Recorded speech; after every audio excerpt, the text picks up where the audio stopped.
Oui, oui.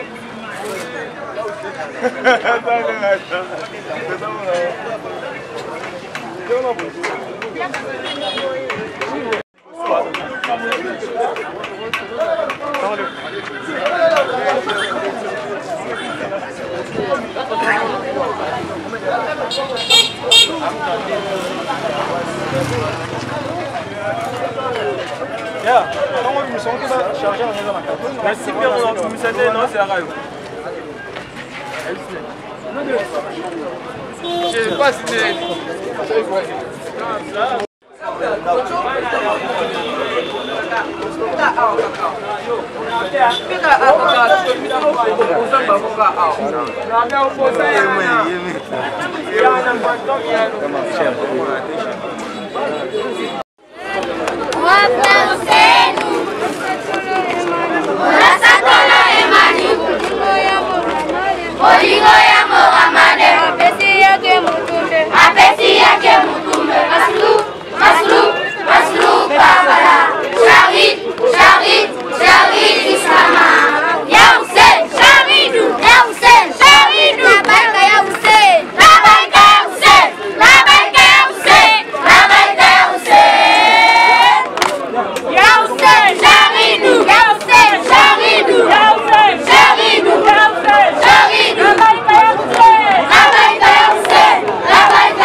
Activité na biso mokola lelo majilis pona Imam Hussein kokota na kati konetwaye batongo ya bandeko bafetela biso kosali musala kosala mwa majilis mike tobeti mata Ashura epi tobimi na kimia motade waje moninga te kashina ndoa na motoki na elongi kukuku mokai to leto pesi moninga mosusu apapisa na musala kozokota na loyengo malema yele kokoso bayi musala soyela Ya Hussein, Ya Hussein, Ume Hussein,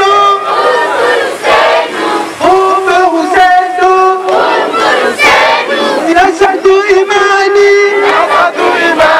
Mirasatu imani, Bolivia Muhammad, Shahid, Shahid Islama, Shahid Islama, Madulum, Madulum, Madulum ya Hussein.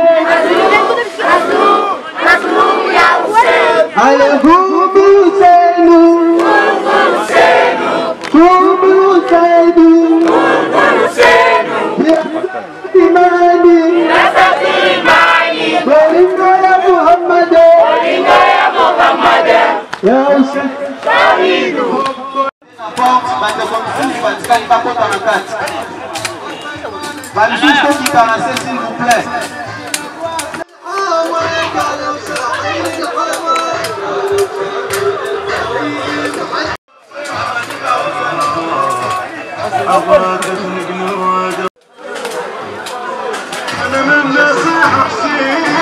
La chasseur pouvait les hommes.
بأبي أنت وأمي لقد عظمت المصيبة بك فأسأل الله الذي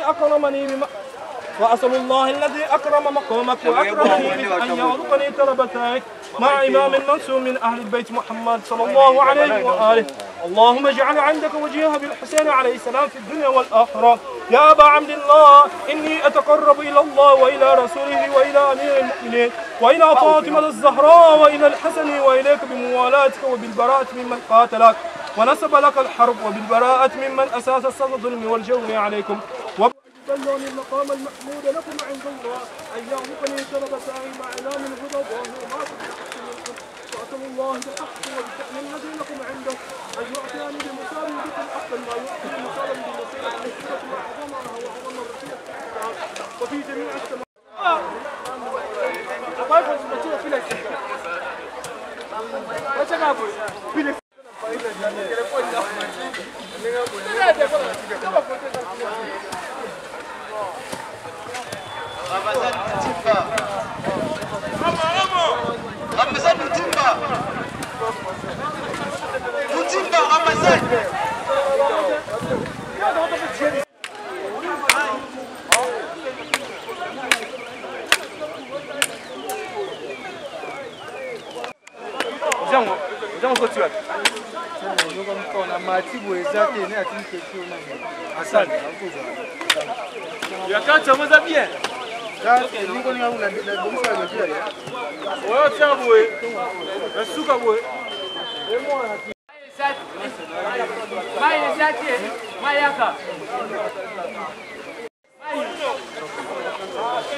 Na uchi kuna.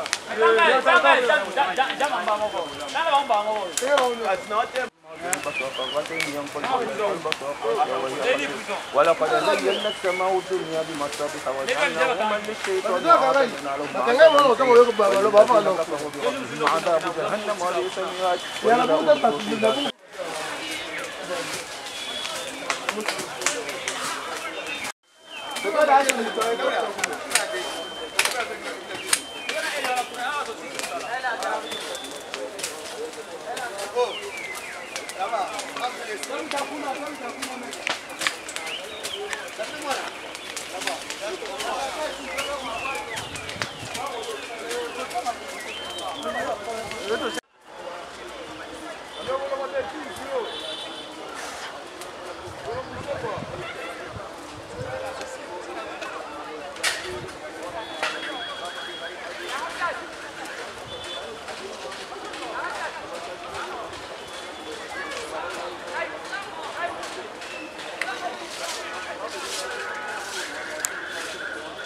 Assalamualaikum.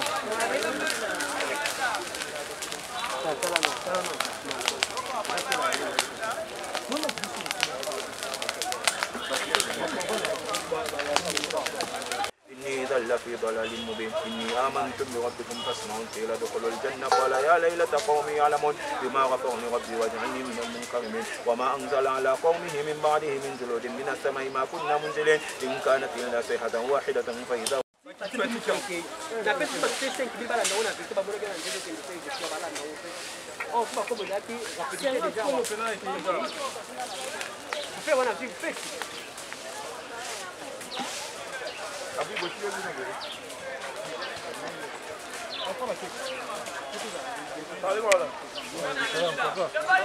Yozo mwana tena koko. Na mama yozo. Tutazena imidi. Ah? Tazo tutazena imidi. Yozo zana kupika. Mbona atakani? Ala ni moto.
Ça va.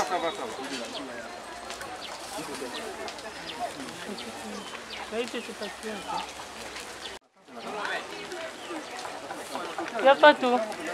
Edenga nini wana?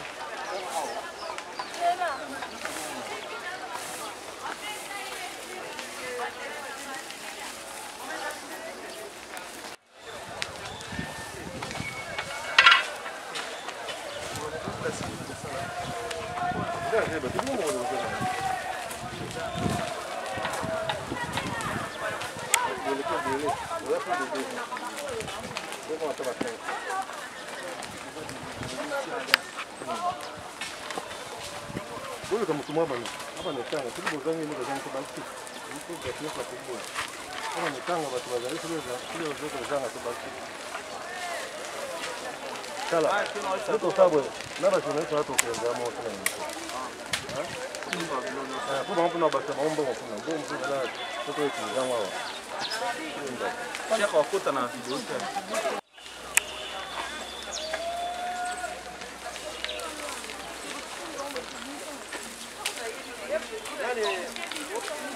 Nauzu.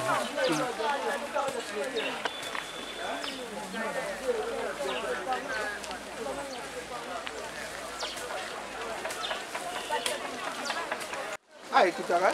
Kwambia. Bon ne o ayi wana. O ayi azana ngwana. So iko kuchongo pe mbongo mkigoza la 2000 2005. $10,000. Ndio somba. Sio kangila wali ndio somba huko.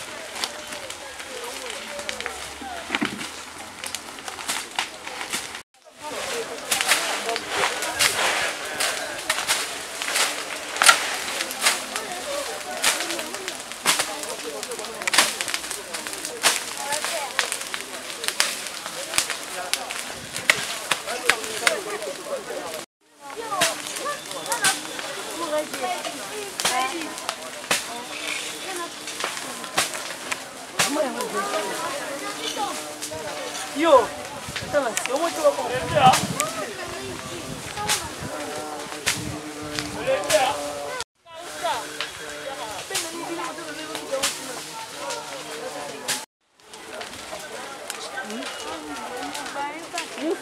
Musa msala ngala ninaona batusema maboko na mabele.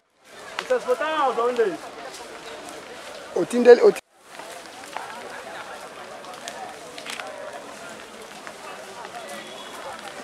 Bibi bako ta trop.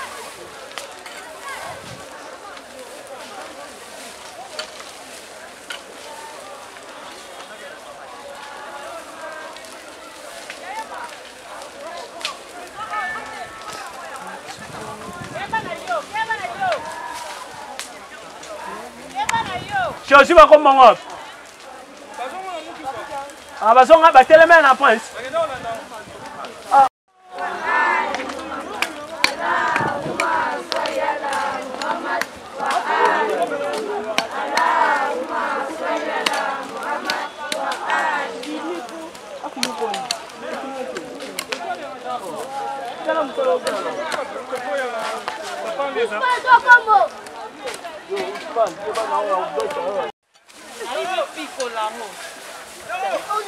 Abilo wa kwa usija. Bota le mettre dimwaya, bota le mettre dimwaya.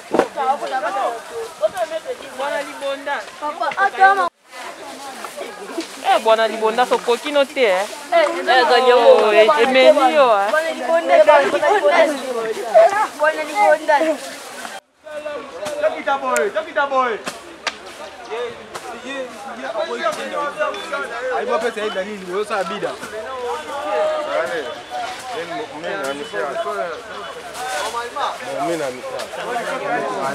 Mbona neno kata hii?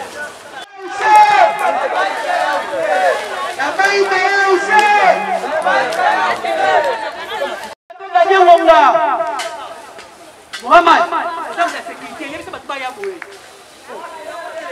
Kende na pembeni.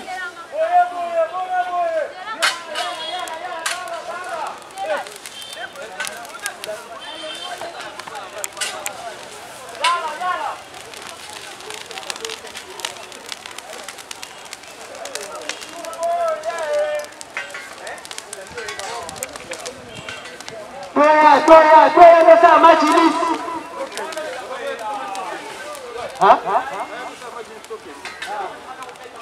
Che boya bokata misala. Sayana Muhammad Ali Muhammad.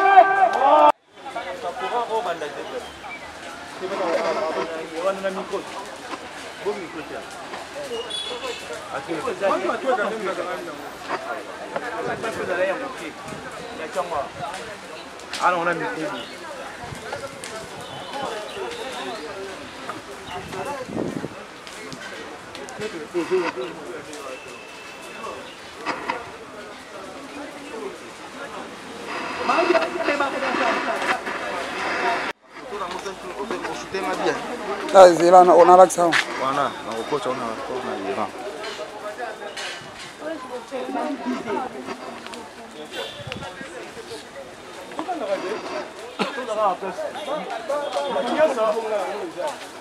Apeso afandela na makaburu. Kufanda na mutute na kaburu, fanda pembeni. Na mabayo na mutunde te na kati pa mabele te fandi mpanzi. Mpanzi.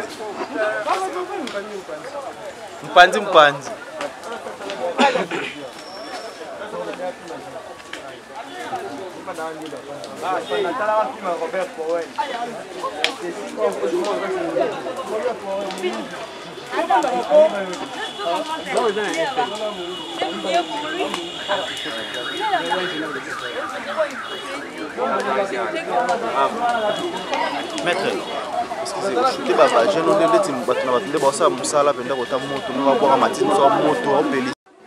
Tout le monde a dit bonsoir.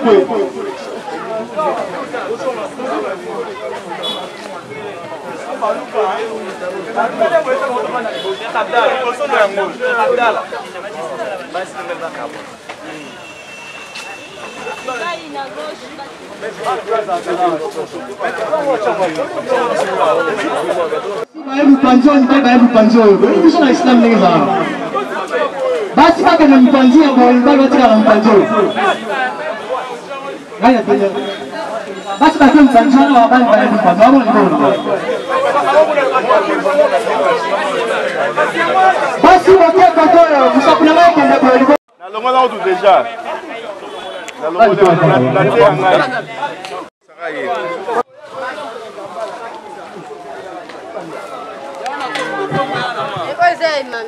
S'il vous plaît, outillage, sécurité, service, pour ça, nous sommes là. Compliment de ça, la marche.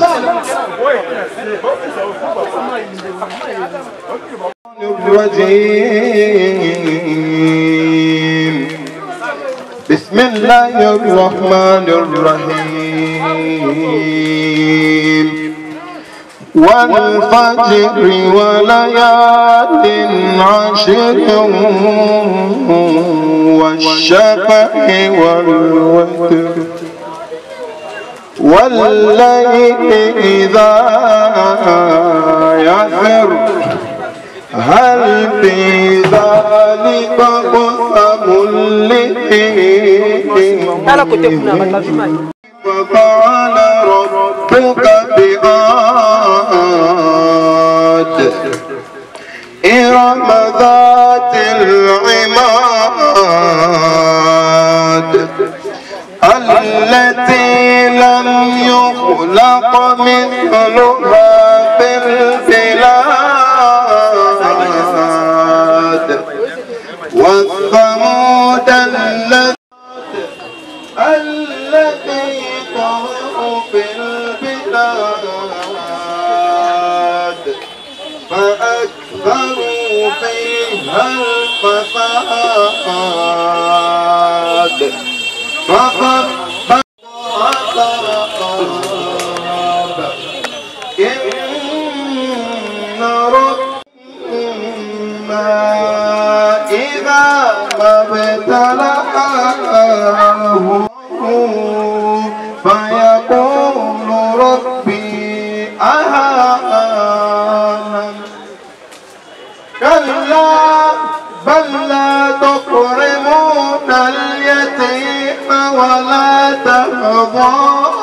تضاعفون على طعام المسكين وتأكلون التراث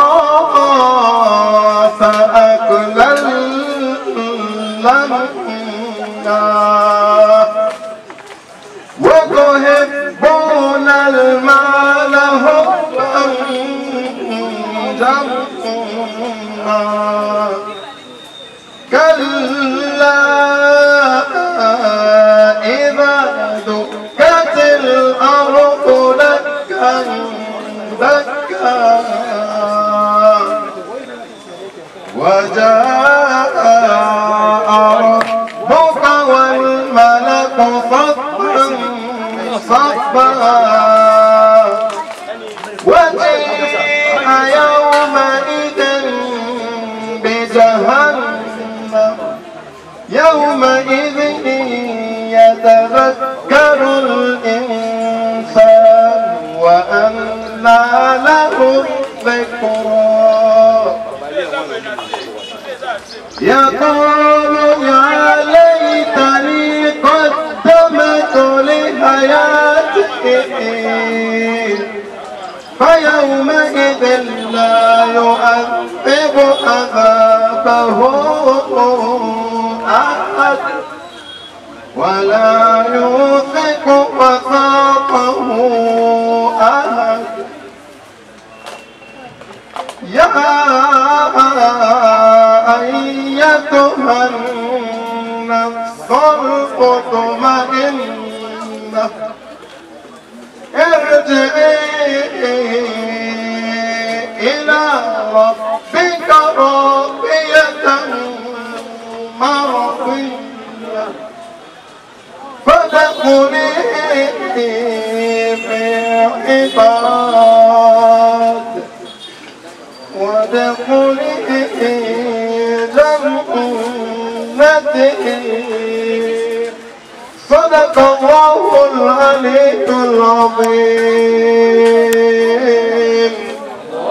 اللهم صل على محمد وآل محمد.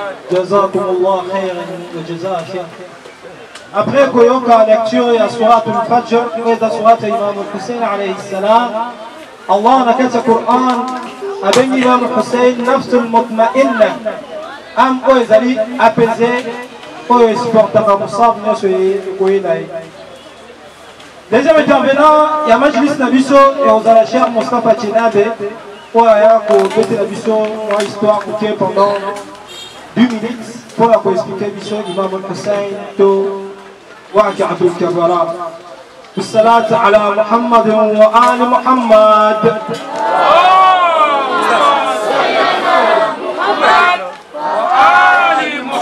ثاني يفقه قولي باسم رب الشهداء باسم رب الحسين باسم رب محمد وآل محمد. اللهم صل على محمد وآل محمد. يقول الله سبحانه وتعالى في القرآن الكريم كل نفس ذائقة الموت ثم إلينا ترجعون.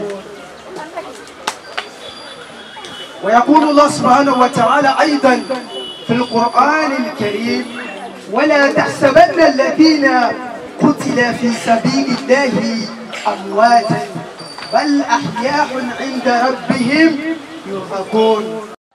lelo toza awa liboso ya bandeko na biso bamama na biso bapapa na biso baleki baoyo bazalaka neti biso bazalaki na vie oyo biso toza nango et peut-être bango bazalaki liboso ya Allah subhanahu wa ta'ala ke biso mais lelo nzambe azwi milimo na bango yango wana présence na biso ete biso mpe tokokufa et qu'on se rappelle que biso mpe tokokufa c'est le moment ya kobanda kosala malamu oyo anga akosepela na yango.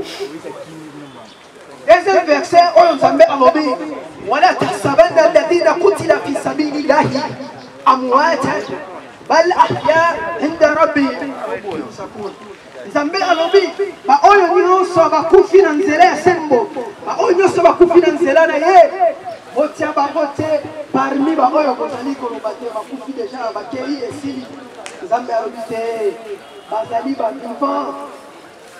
bavivant oyo obe nango bezo maintenant verset oyo elingi koexplike biso nini verset oyo ezomema biso na hakikatul Karbala. اليوم يبقح الإمام حسين عليه السلام أصحابه في كربلاء لذلك نسأل الله سبحانه وتعالى طلب أبوي زمبي بقول نيو صوب زالي أوي بين بيسو أوي بتيجي بيسو زمبي شابانغونا ليست يا أصحاب الحسين عليه السلام pourquoi لأن يتنول شفاعة الحسين يوم القيامة صلي على محمد وآل محمد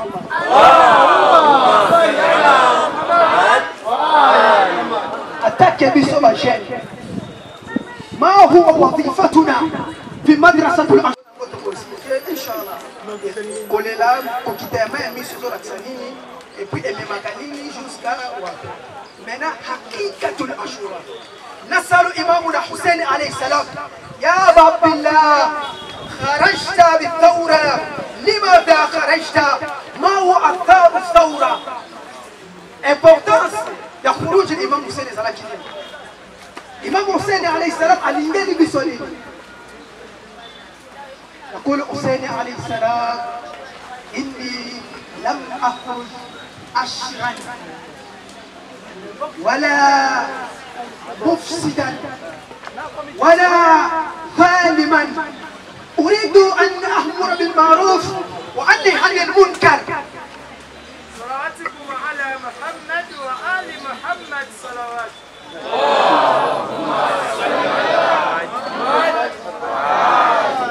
إمام حسين عليه السلام قالوا لي ngai kobima na ngai ya soulèvement oyo nazosala naye koluka problème te naye kocréer désordre te trouble te naye kozala te parmi bainjuste naye koluka te opportunia kobima na ngai naye koluka likambo mosusu te kaka réforme ya ummati jadid خرجت لإصلاح أمة جدي réforme يا communauté يا رسول الله صلى الله عليه وسلم ده إمام حسين عليه السلام أبيماتي فونيو mais la réforme wana ezalaki biso bajene tokobénéficie nini na réforme oyo Hussein alayhi salam alobaki na bimi mpona yango lelo bakomi koutilize bajene mpona babien privé na bango lelo ekomi soki moto aza na posa eloko boye il faut azwa bajene asangisa bango alatisa bango asala na bango soki nini lelo bajene bakomi kokoma manipule pourquoi parce que tozoyeba wazifa tunate dauruna importance na biso responsabilité na biso na kati ya communauté tozoyeba yango te lidhalika nakul lakum nasalu Allah subhanahu wa ta'ala acha bandeko na biso ko nyonso bazali awa bazwa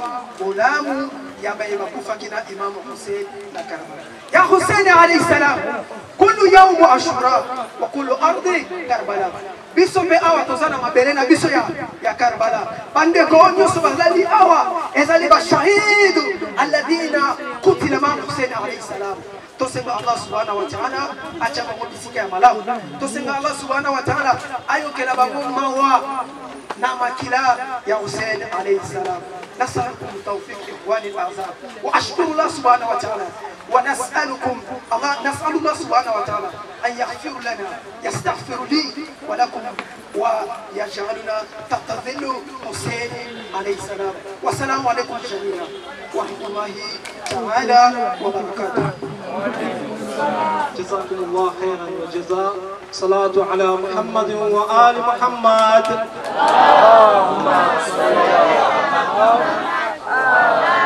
Merci beaucoup à Oustaz Moustapha Tchinabe, un discours très élevé. À l'obéissance, il y a Ashura, ton philosophie à Karbala. Donc on continue dans la majlis Nabiso, Inch'Allah, Bandimbo et Bate. l'imam Sadiq alayhi salam a dit an-nafs al-mahmoud min dhulmina tasbih. A dit respiration ya mutu aza affecté contre injustice oyo tozalaki nango victime eza tasbih. Ndenge moko na shahr Ramadan prophète alobi anfusakum fihi tasbih. Alobi ba respiration na bila shahr Ramadan ega tasbih. Ba respiration ya mutu oyo aza affecté pona liwa imam Hussein alayhi salam eza tasbih. Toko continuer na programme, toko benga Cheikh Maulana Ali Akake Dengo. Inch'Allah, on a deuxième intervenant à mission à Golobi, à mission toujours sur Karbala. Bissalat ala Muhammad wa ali Muhammad.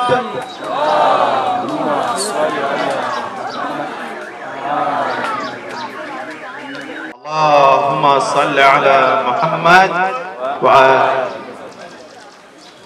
وعلى آله الطيبين الطاهرين أما بعد إنا لله وإنا إليه راجعون السلام عليكم ورحمة الله وبركاته نسمع كسمع كيميا الله سبحانه وتعالى إذا للكلو يا توما نزامبي إذا للكلو يا فامينا إذا للكلو يا بصحابة نيوس أيو باتلما كنا جلا إسلام ezala likolo ya ba musulman esika nyonso bazali ba oyo baseli kokufa na ba oyo bazali na bomoi. Et nos condoléances na imam ya temps par rapport ya muswe ba oyo komela kibiso pe komeli biso na mwa o tozali mwa ya muharram oyo ezali mwa koko ya prophète sallallahu alayhi wa sallam o biso nyonso toyebi koko ya prophète imam Hussein alayhi salam atumbaki martyr na ville ya Karbala. Et na verset totangi na introduction na biso ya koloba uta epai ya Nzambe pe tokozonga kaka epai ya Allah subhanahu wa ta'ala. Matia na biso ya mokolo ya lelo ezali kolobela sir objectif o esalaki imam Hussein alayhi salam atelema abima atika vile ya Medine pe akendro kutana muswi ba oya kutanaki nango wapi na vile ya Karbala. Nini esalaki réellement imam Hussein atika banda ku place azalaki atika vile ya Medine po abima akende kotombe shahid wapi na vile ya Karbala. Imam Hussein alayhi salam na hadith ndenge Sheikh Tchenaba Lubaki objectif ezalaki kaka moko. Imam Hussein alayhi salam kobimanaye alobi ete je me suis soulevé pour réformer la nation de mon grand-père. Je me suis soulevé bien sûr pour faire quoi? Pour réformer la nation de qui? De mon grand-père. Pamba ete à l'époque nation Ozalia Kokonae Tomaya Nzambe P ya papa nae Imam Ali alayhi salam ou azali successeur légal ya Tomaya Nzambe bakamba communauté ya Nzambe alors que ezalaki droit na bango te nde Imam Hussein alayhi salam alobi na kati ya hadith inama kharajtu li talab al-islah fi umma jadi Nabibi pourquoi pour réformer nini po ezali communauté ya papa na ngai pe ya koko na ngai pe na suka hadith imam azoloba wa asira bi sir jaddi wa abi pe na landi nini na landi nzela o ezali suna ya papa na ye pe ya koko na ye nde imam Hussein esalaki atelemela nini atelemela injustice atelemela corruption atelemela nyonso ezali kosalama na époque wana asela nde ezalaki moko parmi baobjectif po ezalaki imam Hussein alayhi salam atelema abima na ville ya Medine mpe koya kotombe martyr wapi na kati ya ville ya Karbala po atelemelaki kaka injustice na biso même chose biso tomibengi bapartisan ayaka kosala visite na cimetière ayaka salite te esengi na biso tozala propre ya liboso mpe ya mibale kozala na ablution musulman jamais ayaka kosala ziarat ayaka kosala visite na kati ya cimetière sans ablution esengi na biso tozala na ablution. Après avoir posé la mission, une fois que vous commencez à la cimetière, il faut qu'on respecte Baton. Respecter Baton, on respecter à mon ennemi. Et c'est qui Nabiso. C'est qui Nabiso. À part ça, et le conning est petit ami comme ça, là, ils sont dans la carte signature. Et c'est qui Nabiso.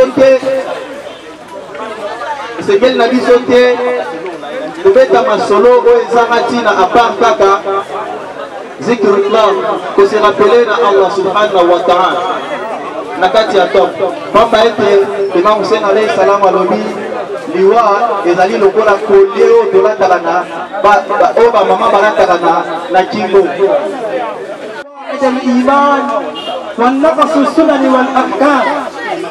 إمام المهدي عجل الله تعالى فرجه الشريف نقصش بوا ضربا نقوم بما يحسين نقوم بما كده ريليجون اليوم إمام حسين ده ريليجون كفاكي والنقص السنن والأحكام بانو باريبيزاكي سنة بديسبوزيسيون ليغال de l'islam وهدموا قواعد الإيمان bango batepris bapilier ya religion to bapilier iman po ezali wilaya ya ahle beiti alayhim assalam. Sans plus tarder tobenga Cheikh Maulana Moussa Ilowa oyo akosala biso azar mpona Imam Hussein alayhi salam. Esena tozala kimio e tozala vraiment attentionné na azar oyo Cheikh Moussa akosala biso. Cheikh tafaddal. اللهم صل على محمد وآل محمد.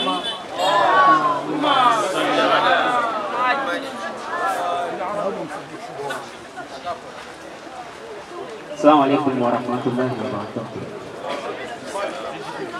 الحمد لله رب العالمين والصلاة والسلام على أشرف المرسلين سيدنا ومولانا مصطفى محمد وعلى آله الأطهار. اللهم صل على محمد.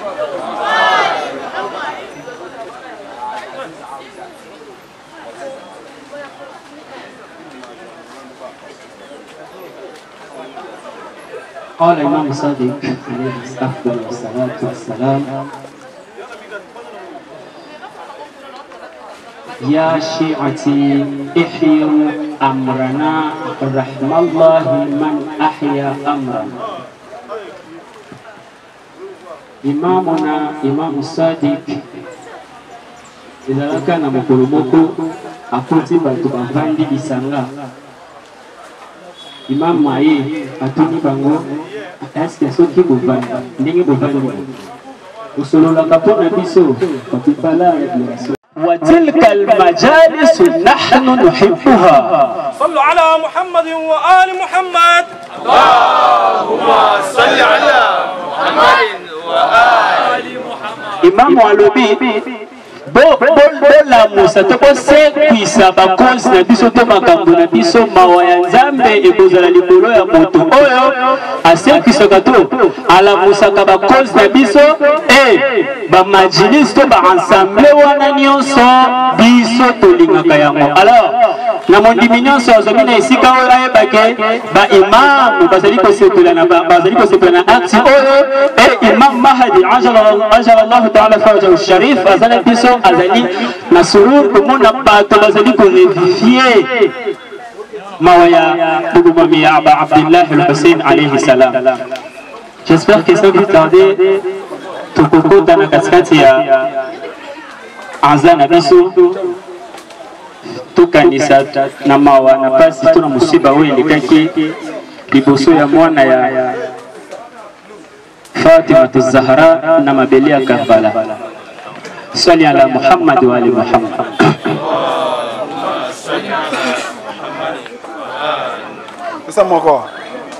أعوذ بالله من الشيطان الرجيم. بسم الله الرحمن الرحيم. يلا نوسينا ميتما نبي سوزالا vous allez concentrer, tout raisonner dans musiba ya munene comme les kimoni ya Fatima ya Karbala. Bismillahir Rahmanir Rahim wa sallallahu alayka ya sayyidi wa ya maulana ya Rasulullah. صلى الله عليك يا سيدي ويا مولاي يا رسول الله وعلى أهل بيتك المظلومين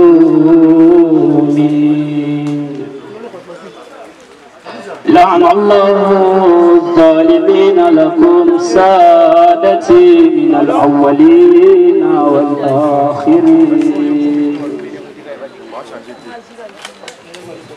لعن الله الظالمين لكم سادتي من الأولين والآخرين يا رحمة الله واسعة ويا باب النجاة الأمة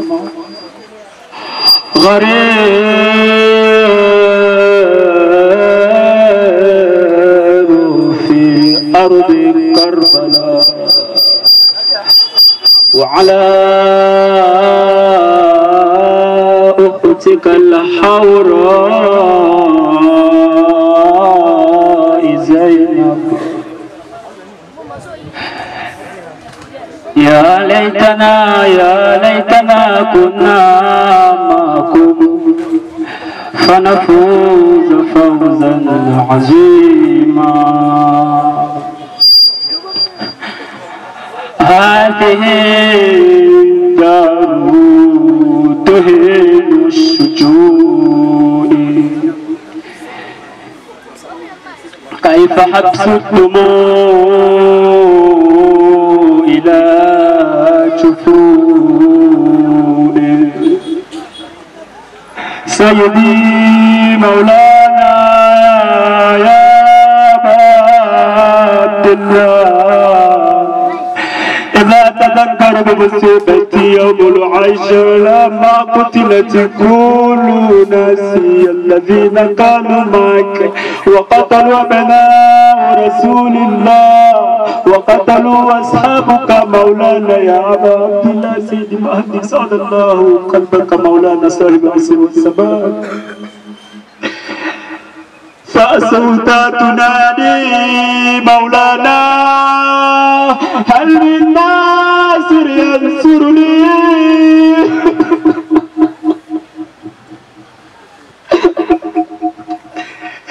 هل من ناصر ينصرني فسمع هذه الكلام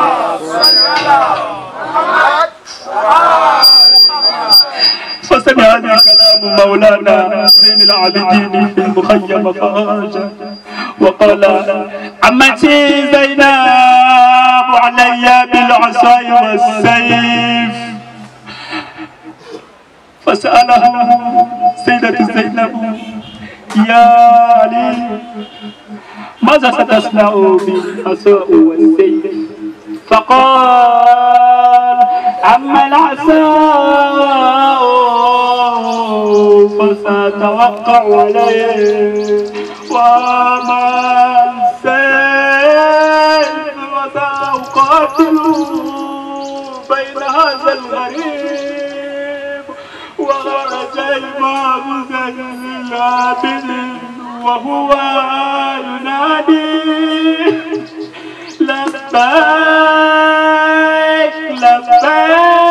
لبيك يا أبا عبد الله يا رحمة الله عليكم يا شيخ آل محمد وأسمى ذلك النبي صوبك ووقعنا زلم وقتل والممزين يبدين ذلك وقعنا تم بمكينة سياسات كنا وكنا كسبين من حسنيان الجميع وينادي إمامنا زين العابدين لبيك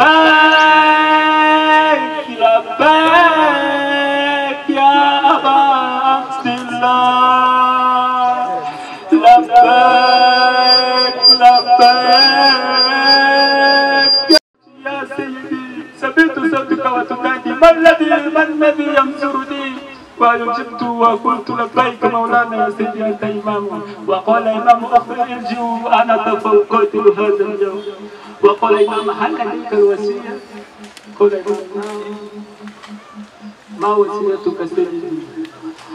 إذا رجعتم إلى الباب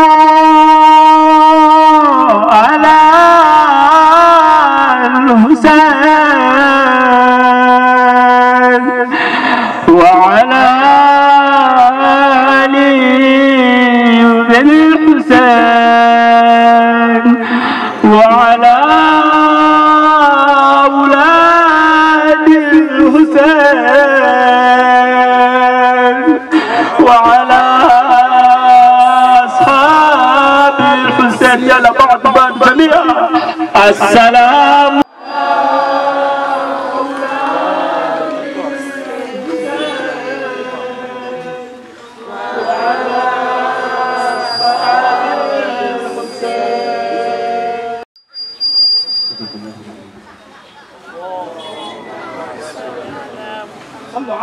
Merci beaucoup, la chère Moussa Pouna Azar, très triste.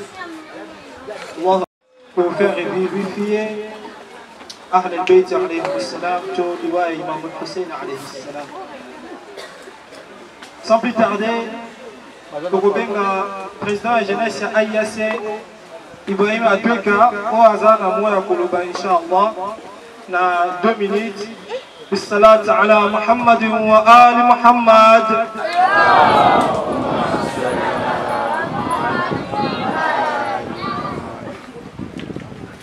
صلي على محمد وآل محمد wale saba mambo balipitwa Allah ya Sheikh Imam Hussein Bayoka صلي على محمد وآل محمد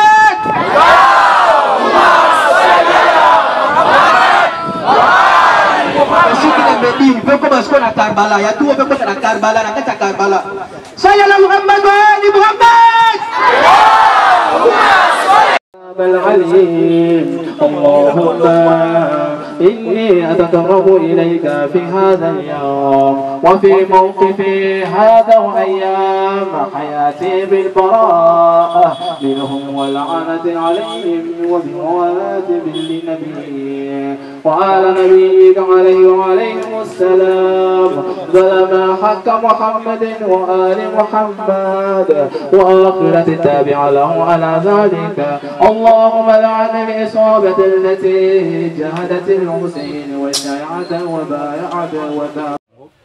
Tukutani awa mokolo ya lelo mpona kosala kotia propriété na kati ya cimetière kokata matiti kolongola basalite kobongisa pamba ete na mwa oyo tozali na mwa ya hara ezali mwa oyo koko ya prophète ya Nzambe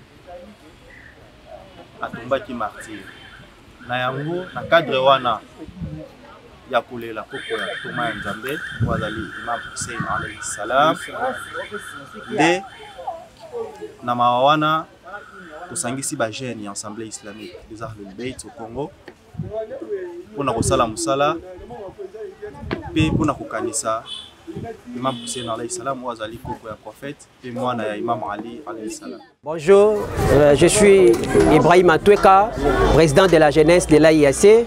Nous avons pu organiser cette activité parce que nous, à l'islam, nous avons une période qu'on appelle Anshura, le premier mois de notre calendrier linéaire. L'activité qu'on va organiser aujourd'hui, c'est pour commémorer l'avènement qui s'était passé en l'an 61 de le jour où on avait massacré ou assassiné violemment le petit-fils du saint prophète qu'on appelait Imam Hussein alayhi salam, le martyr, le maître de tous les martyrs. Raison pour laquelle la jeunesse de l'AIAC, nous avons assis dans un même, autour d'une table pour organiser cette grande manifestation d'aujourd'hui à la mémoire d'Imam Hussein. Cette manifestation, ça se passe souvent dans des pays arabes. Les gens quittent des différents pays pour se rendre à Karbala. Mais nous, on n'a pas de moyens pour se rendre à Karbala. Raison pour laquelle on s'est convenu, comme on n'a pas de moyens pour se rendre à Karbala, on peut le faire dans notre Kabourou, cimetière de musulmans ici à Kitambo. Raison pour laquelle on a mobilisé les jeunes qui sont venus massivement pour répondre à cet appel ici, commémorer Imam Hussein et puis penser aux morts. Parce que nous, à l'islam, les morts sont très importants.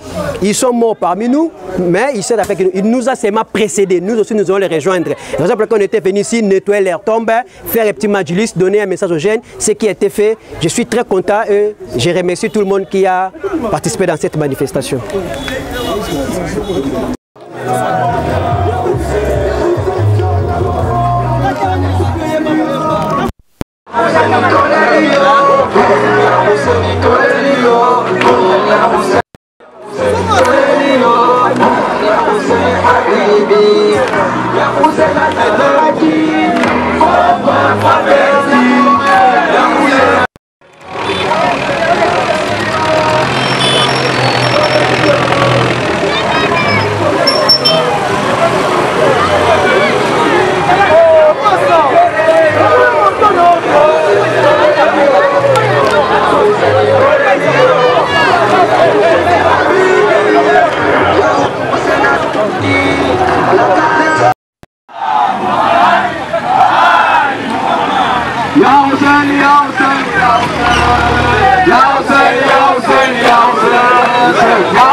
Baba